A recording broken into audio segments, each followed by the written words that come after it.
2ஆம் அதிகாரம் கடைசி வசனம் எல்லாரும் வாசிக்க போகிறோம். அப்போஸ்தலர் 2ஆம் அதிகாரம் கடைசி வசனம் எல்லாரும் வாசிக்க போறோம். 1 2 3 வாசிங்க. தேவனை துதித்து ஜனங்கள் எல்லாரிடத்திலும் தயவு பற்றி இருந்தார்கள். ரட்சிக்கப்படுகிறவர்களை கர்த்தர் அனுதினமும் சபையிலே சேர்த்து கொண்டு வந்தார். கரத்தை உயர்த்தி ஹல்லேலூயா ஹல்லேலூயா. நல்ல கவனிங்க ஐயா. அப்ப எங்க வந்திருக்கிறோம்? பிரஜாதியாராக பலி பரிசுத்தாவினாலே பரிசுத்தமாக்கப்பட்டு தேவனுக்கு பிரியமான பலியா ஏற்றுக்கொண்டார். ஏற்றுக்கொண்ட இயேசு கிறிஸ்து ரட்சிக்கப்படுகிறவர்களை அனுதினமும் சபையில் சேர்த்தது போல கர்த்தர் உங்களை எங்க கொண்டு வந்திருக்கிறாரு சொல்லுங்க? சபைக்கு. ஹல்லேலூயா சொல்லுவோம். ஹல்லேலூயா. ஐயா, நீங்க உங்க ஸ்தானம் கர்த்தர் உங்களை சபைக்கு கொண்டு வந்திருக்கிறார். சபைக்கு கொண்டு வந்திருக்கிறார். சரி, சபைக்கு கொண்டு வர்றதுக்கு முன்னால என்ன நடந்துச்சு? சபையில எப்படி சேர்க்கப்பட்டோம்? புரிஞ்சுக்குங்க. சபையில எப்படி சேர்க்கப்பட்டோம்? Praise the Lord. அங்க பேதுரு பிரசங்கம் பண்ணார். பேதுரு பிரசங்கம் பண்ணோன்னு 3000 பேர் ரட்சிக்கப்பட்டாங்க. 3000 பேர் ரட்சிக்கப்பட்டோன்னு பேதுரு சொல்லுகிறார். என்ன சொல்லுகிறார் அங்க பாருங்க. அப்போஸ்தலர் 2ஆம் அதிகாரத்துல பேதுரு சொல்றத கவனிங்க. அப்போஸ்தலர் 2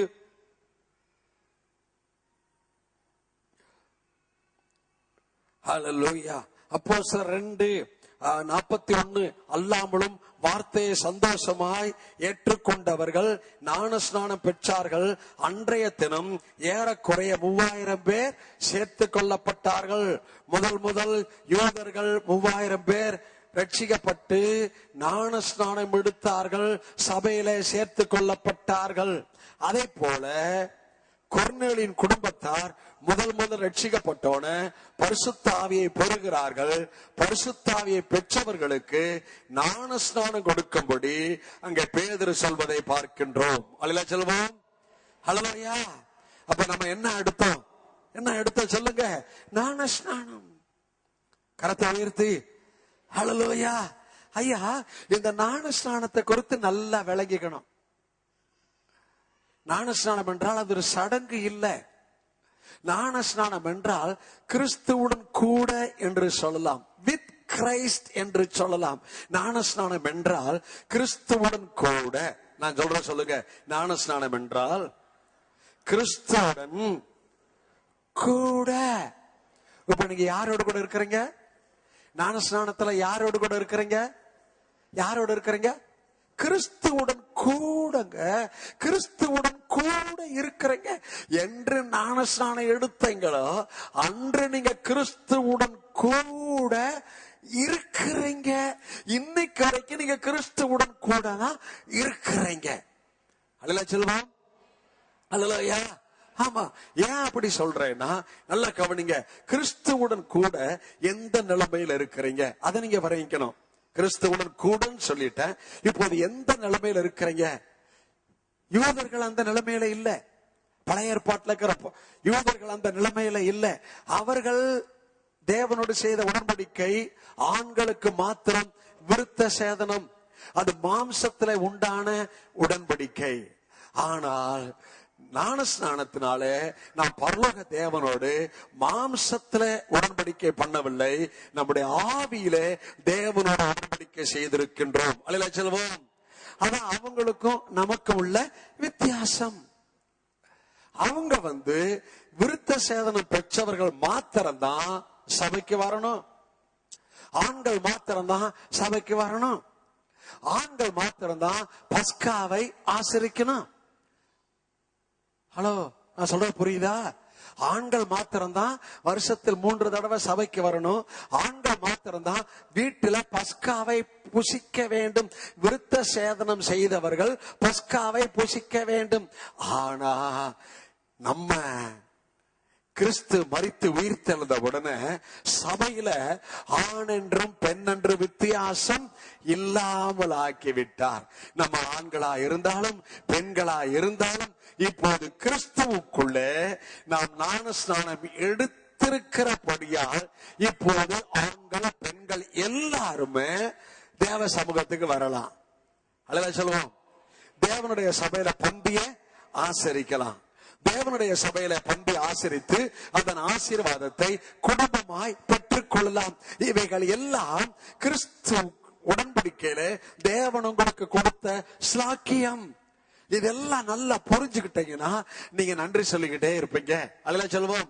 ஓகே, இந்த ஞானஸ்நானத்தை குறித்து இன்னொரு விளக்கத்தை சொல்றேன். ரோமர் 6ஆம் அதிகாரம், இதுல வெளிப்பாடு இருக்கு, கவனிங்க.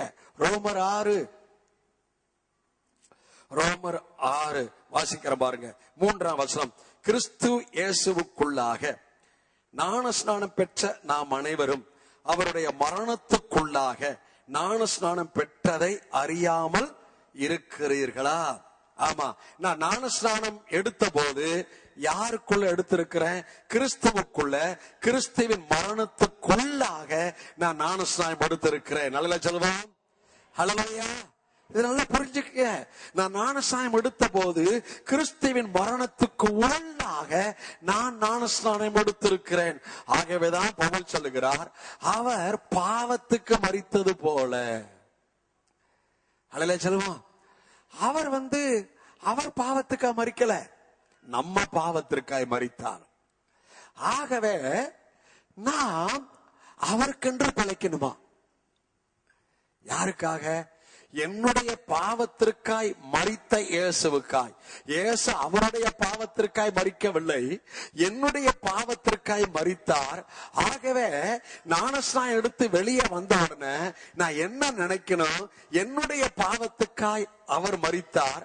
ஆகவே இப்போது ஞானஸ்நானத்துக்குள்ளாய் உள்ளே போகும்போது என்னுடைய பாவத்திற்காய் அவர் மரித்தார். ஆகவே இனிமே தண்ணீரை விட்டு வெளியே வரும்போது நான் எதை நினைக்கணும்? நான் அவர் பாவத்துக்கு மரித்தது போல நானும் பாவத்துக்கு மரித்து வாழ்கிற வாழ்வை நினைக்க கூடாது.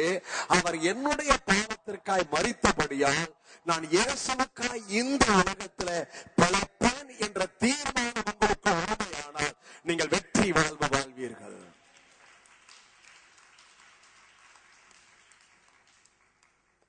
ஐயா, அவர் பாவத்துக்கு மரித்தது போல நானும் பாவத்துக்கு மரிக்கிறதில்ல.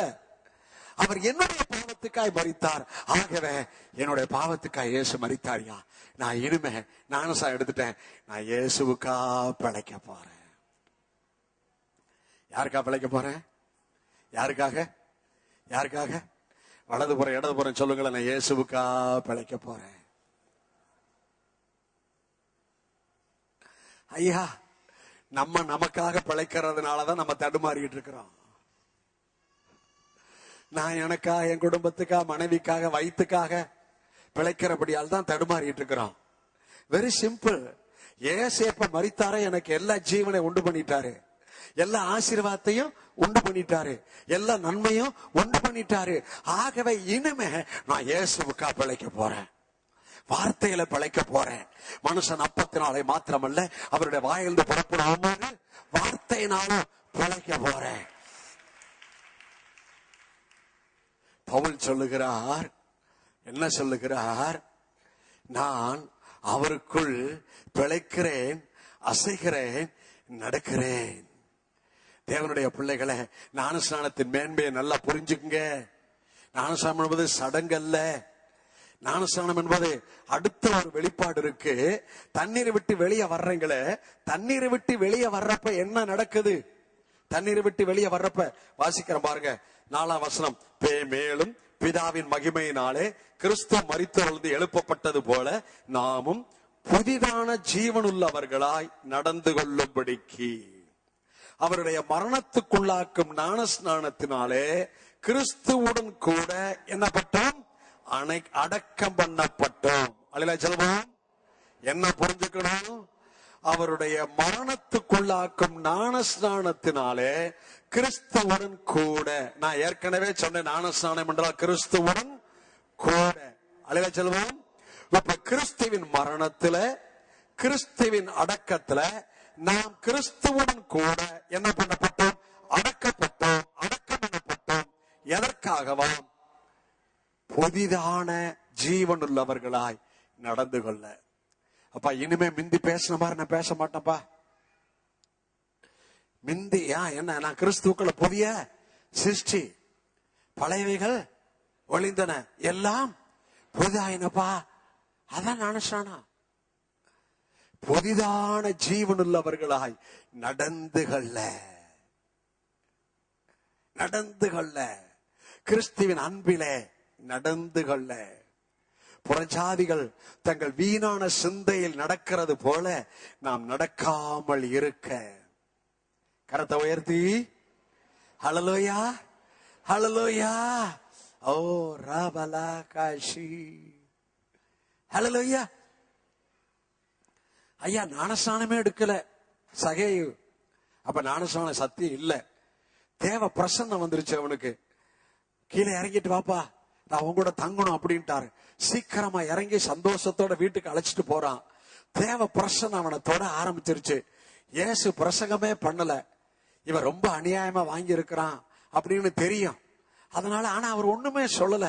ஆனா இவன் சொல்றான், ஐயா நான் அநியாயமா வாங்கினது உண்டானால் நாளத்தனையா திரும்ப என்ன வந்துருச்சு?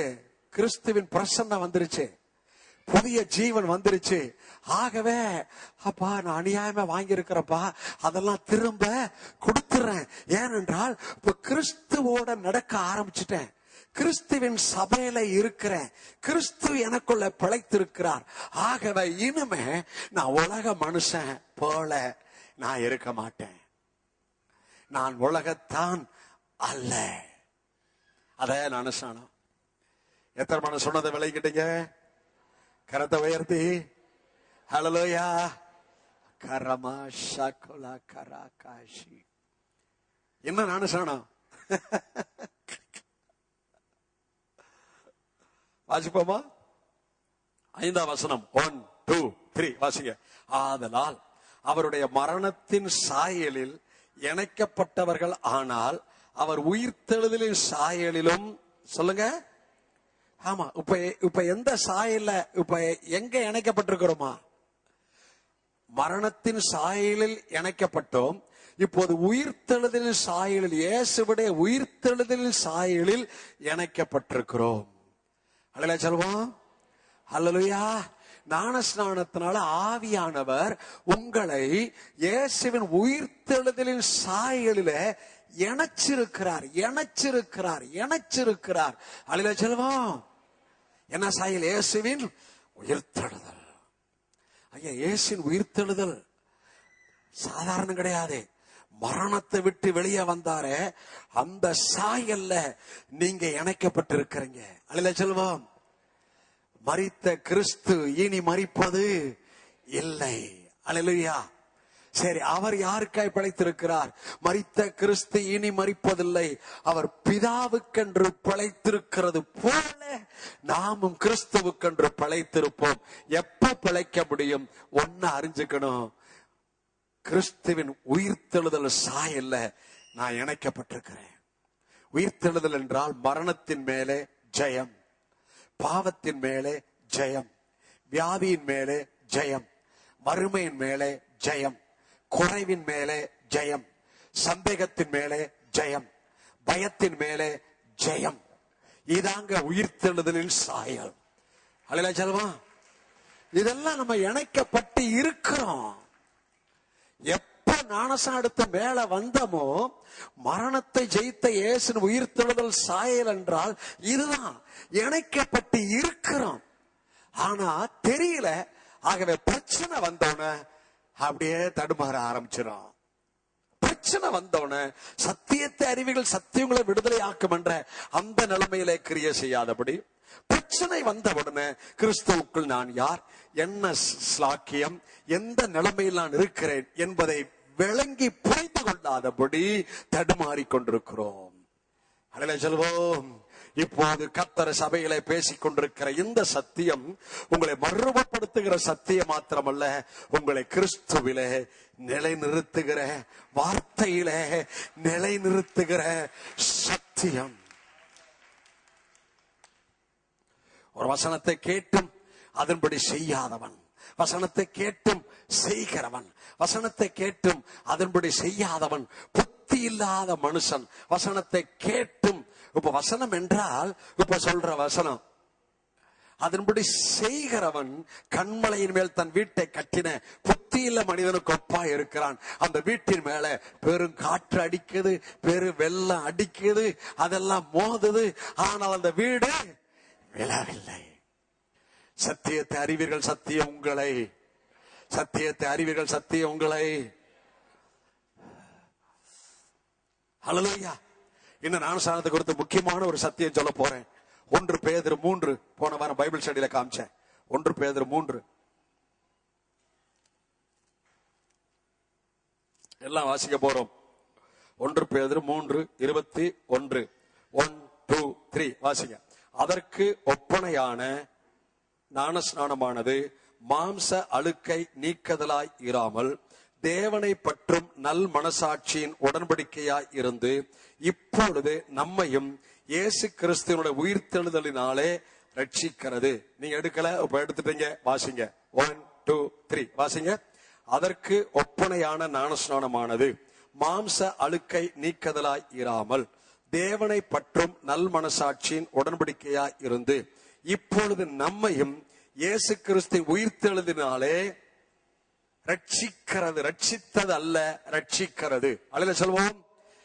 எல்லாரும் என்ன பாருங்க, ஞானஸ்நானம் இயேசுவின் உயிர்த்தெழுதலினாலே என்னை, உங்களை, நம்மை, நம்முடைய பிள்ளைகளை எல்லா அழிவுக்கும் நாசத்திற்கும் மோசத்துக்கும் விலக்கி ரட்சிக்கிறது. அல்ல சொல்வோம்.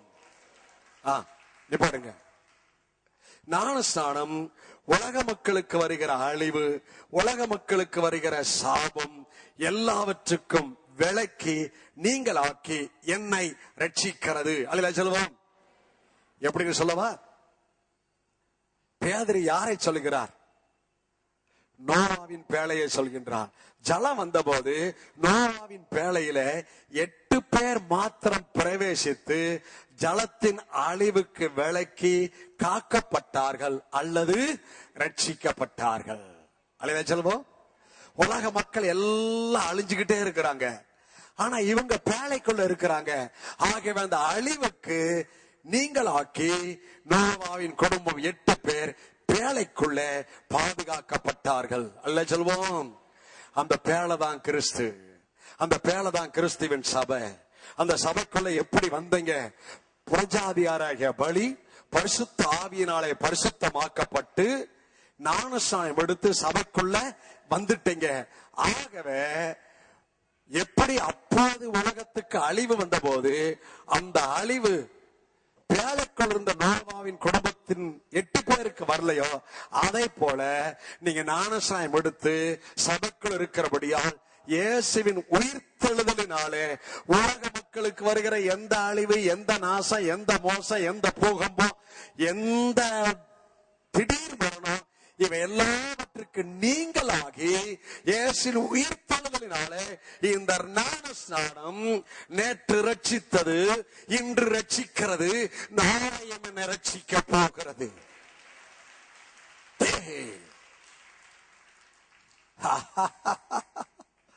எத்தனை பேர் விளைக்கிட்டீங்க? கரத்தை உயர்த்தி ஹல்லேலூயா. நல்லா கவனிங்க. மறுபடியும் சம்பவம், தீர்க்க தரிசனம். தீர்க்க தரிசனம், சம்பவம் ரெண்டுக்குள்ளதான் நீங்க இருக்கிறீங்க, நான் இருக்கிறேன். ஆமென். சம்பவமா, ஓ நான் காட் கண்ட்ரோல். தீர்க்க தரிசனமா, எதிர்பார்ப்பு. தீர்க்க தரிசனமா, அதை புடிச்சுக்கிட்டு முன்னேறுங்க, அங்க அற்புதம் நடக்கும்.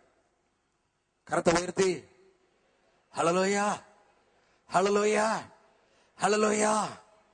What the present situation you face right now, that's God's control. பதறாத, தோத்திரம் பண்ணிக்கிட்டே சகலமும் நன்மைக்கு ஏதுவாய் நடைபெறுகிறது.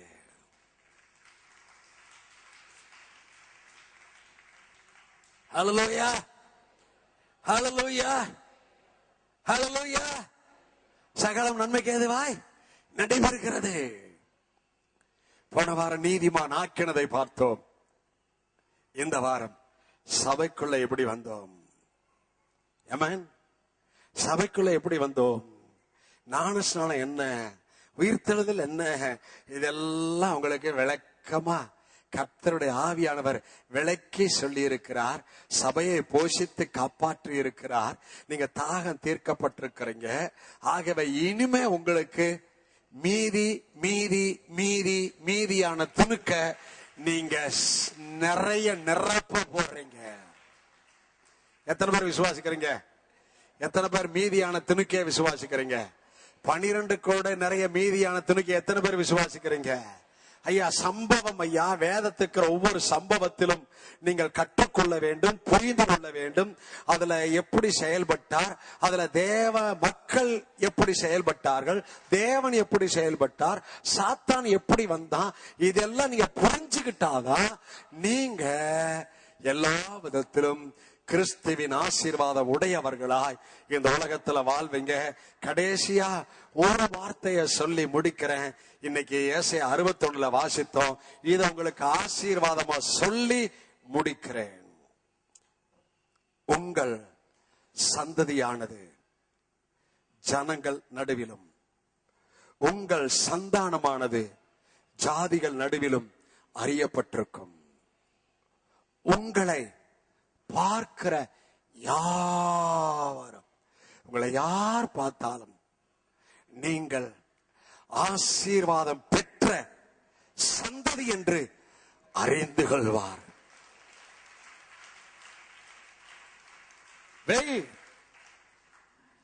அவங்க அறியணும்னா முதலாவது உன் ஆசீர்வாதத்தை நீ அறியணும்.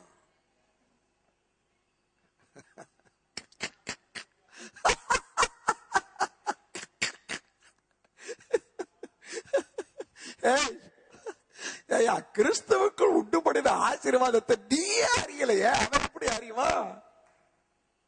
அதத்தான் உங்களுக்கு சொல்லிட்டு இருக்கிற, எடுத்து காமிச்சிட்டு இருக்கிற. கிறிஸ்துவுக்குள் யார்? புதிய சிருஷ்டி, சுவிசேஷம், நன்மை. இப்ப என்ன ஆசீர்வாதம் மட்டுமா பேசுன? நடைமுறை வாழ்வு பேசுன இல்ல, பரிசுத்த வாழ்வு பேசுன இல்ல. கருத்தை உயர்த்தி ஓகே, மறுபடியும் சொல்றேன், அருமையான கர்த்தருடைய பிள்ளைகளே, உங்களை பார்க்கிற யாவரும் நீங்கள் ஆசீர்வாதம் பெற்ற சந்ததி என்று அறிந்து கொள்கிற நாட்கள் ஏற்கனவே துவங்கிவிட்டது.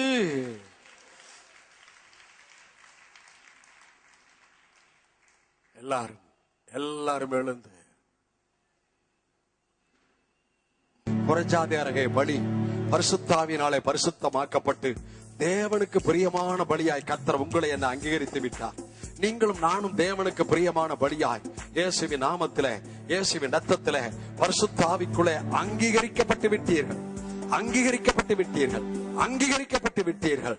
அங்கீகரிக்கப்பட்டு விட்டீர்கள். ஆகவே இந்த பரலோகத்தின் அங்கீகாரத்திலே இந்த பூமியிலே அந்த ஆசீர்வாதம் வெளிப்பட போகிறது. இந்த பரலோகம் உங்களை அங்கீகரித்தபடியால் இந்த பூமியிலே அந்த பிள்ளை, குமாரன், குமாரத்தி இவர்களுடைய ஆசீர்வாதம் வெளிப்பட போகிறது. உங்களை பார்க்கிற யாவரும் நீங்கள் ஆசீர்வாதம் பெற்ற சந்ததி என்று அறிந்து கொள்கிற ஆசீர்வாதம் மேனிஃபெஸ்ட் ஆக போகிறது. நன்மைகள் வெளிப்பட போகிறது. மக்கள் பார்க்க போகிறார்கள். தேசம் பார்க்க போகிறது. உலகம் பார்க்க போகிறது. கர்த்தருடைய மகிமையின் மேல் காணப்பட போகிறது. இவைகள் எல்லாம் கிறிஸ்துவுக்குள்ளே, கிறிஸ்து செஞ்சு முடிச்சதுக்குள்ளே, பிதாவின் அன்புக்குள்ளே, பிதாவின் தயவுக்குள்ளே, பிதாவின் இரக்கத்துக்குள்ளே, பரிசுத்தாவின் புதிதாக்குதலுக்குள்ளே, தேவனுடைய ஊழியத்துக்குள்ளே மகனே மகளே நன்மை வருகிறது, சுதந்திரம் வருகிறது, வழிகள் திறக்கப்படுகிறது, காரியம் கைகூடுகிறது. எல்லா அலைகளும் இறைச்சலும் அமைதியாகிறது. எல்லா இறைச்சல் அமைதியாகிறது. எல்லா இறைச்சலும் போலும் அமைதியாகிறது. I speak, calm. இறையாதே, அமைதியாயிரு. முதல்ல நீங்க இறையாதீங்க. அதை சொல்லி இறைஞ்சிட்டு இருக்காதீங்க. நீங்க அமைதியா இருங்க, எல்லாம் அமைதியாகும்.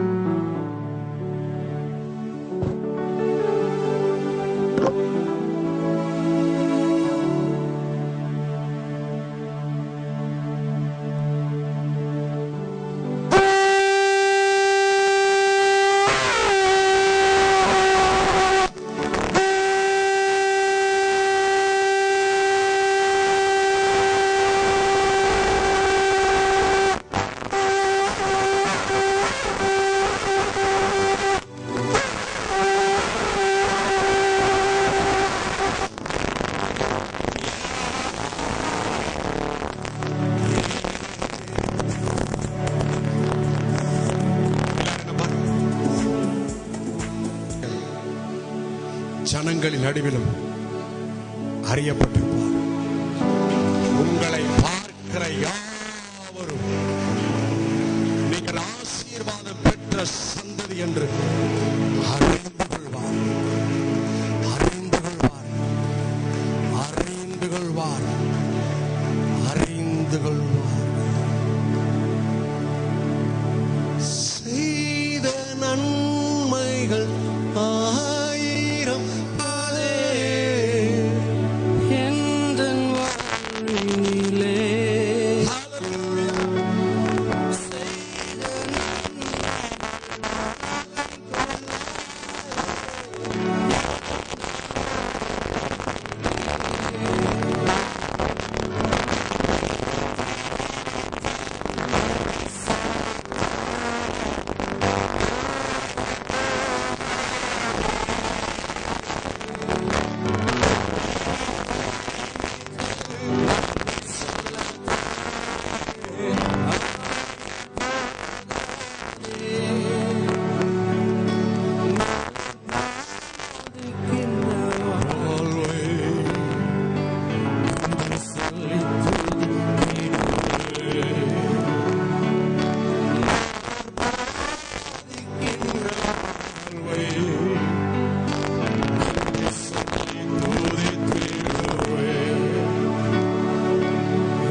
ஜாதியாக எங்களை இயேசுவின் ரத்தத்துக்குள்ள நாமத்துக்குள்ள பரிசுத்த ஆவியானவரால் பரிசுத்தமாக்கப்பட்டு உமக்கு பிரியமான பலியாய் பரலோகம் ஏற்றுக்கொண்டதே. ஆகவே இப்போது இந்த பூலோகத்தில் இந்த பூமியின் நன்மைகளை எல்லாம் சுதந்திரத்தை எல்லாம் எங்களுக்கு இயேசு சிலுவையில் உண்டு பண்ணின சகல நன்மைகளிலும் ஒன்றும் குறைவுபடாத வாழ்வை எங்கள் மக்கள் மேல சொல்றேன், குடும்பத்தின் மேல சொல்றேன், பிள்ளைகள் மேல சொல்றேன், சரீரம் ஆவி ஆத்துமாவில வேலையில தொழில பொருளாதாரத்துல சகல நன்மைகளை சொல்லி ஆசீர்வதிக்கிறேன். அறிவு, ஞானம், புத்தி, நல்ல எதிர்காலம், நீடித்த வாழ்வு, பூரண வயது எல்லாவற்றையும் சொல்லி ஆசீர்வதிக்கிறேன், ஆசீர்வதிக்கிறேன், ஆசீர்வதிக்கிறேன். இயேசுவின் நாமத்தில் நல்ல பிதாவே, ஆமென், ஆமென், ஆமென். எல்லாம் நல்ல கரங்களை தட்டி கர்த்தரை மகிமைப்படுத்தி உட்காருங்க. ஹalleluya. நல்லா நல்லா ஓரா மலா காஷா காலா கோரபோ.